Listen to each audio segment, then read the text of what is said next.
आज हम दो बैलों की कथा को समझेंगे। क्या आपने कभी सोचा है कि जानवर भी हमें पसंद, दुख और हिम्मत दिखा सकते हैं? सोचिए, दो प्यारे बैल जो एक दूसरे को भाई मानते हों, उनकी दोस्ती कैसी होगी? ये कहानी प्रेमचंद ने लिखी थी। वे 1880 में लम्ही, वाराणसी में जन्मे थे।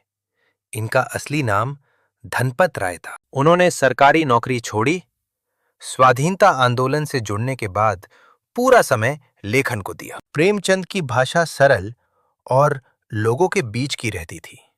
वे गांव, शहर, किसान और आम आदमी की बातें लिखते थे। कहानी के दो मुख्य किरदार हैं, हीरा और मोती, जो झूरी नाम के किसान के बैल हैं। ये दोनों बैल साथ में बड़े हुए थे, एक दूसरे के बहुत करीब थे और मूक भाषा में बातें करते थे। जब उन्हें किसी नई जगह ले जाया गया तो वे समझ गए कि उन्हें बेचा जा रहा है। वे दुखी हुए, रात को पगहा तोड़कर अपने मालिक झूरी के पास लौट आए।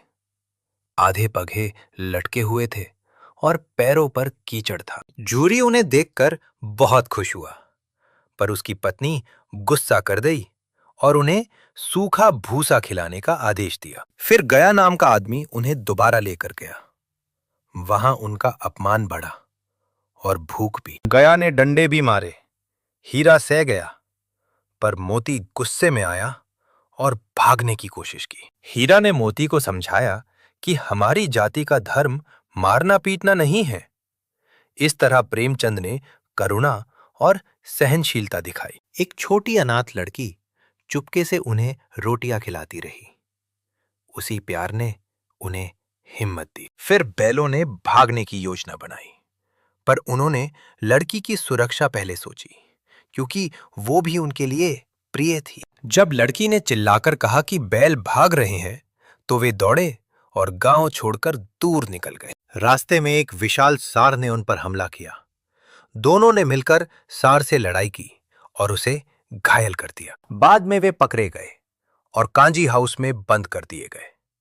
वहां उन्होंने अन्य जानवरों को आजाद करने की भी कोशिश की। नीलामी में एक कठोर कसाई ने उन्हें खरीद लिया, पर रास्ते पर ही उन्होंने अपनी पुरानी राह पहचान ली। जब झूरी के गांव की नजर आई, दोनों बैल उन्मत्त होकर दौड़े और अपने थान पर खड़े हो गए। झूरी ने उन्हें गले लगाया, पत्नी ने भी उन्हें चूमा। सारा गांव खुश हुआ।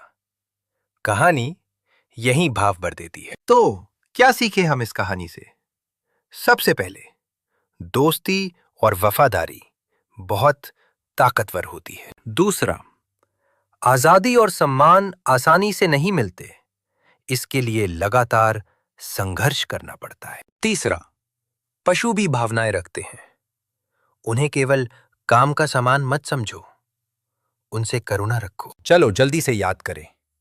हीरा और मोती की दोस्ती, लड़की का प्यार, भागना, लड़ना और वापसी, ये मुख्य घटनाएं हैं। तो आज हमने जाना लेखक प्रेमचंद का परिचय, कहानी का क्रम और मुख्य संदेश, जो दोस्ती, स्वतंत्रता और करुणा सिखाता है। पढ़ते रहो, सवाल पूछो और कहानियों में छिपी भावनाओं को महसूस करो।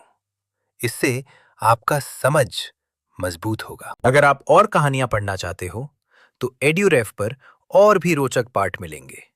धीरे धीरे सीखो और आनंद लो। शाबाश, आप अच्छी तरह समझे और अगली बार हम एक और कहानी के साथ मिलेंगे।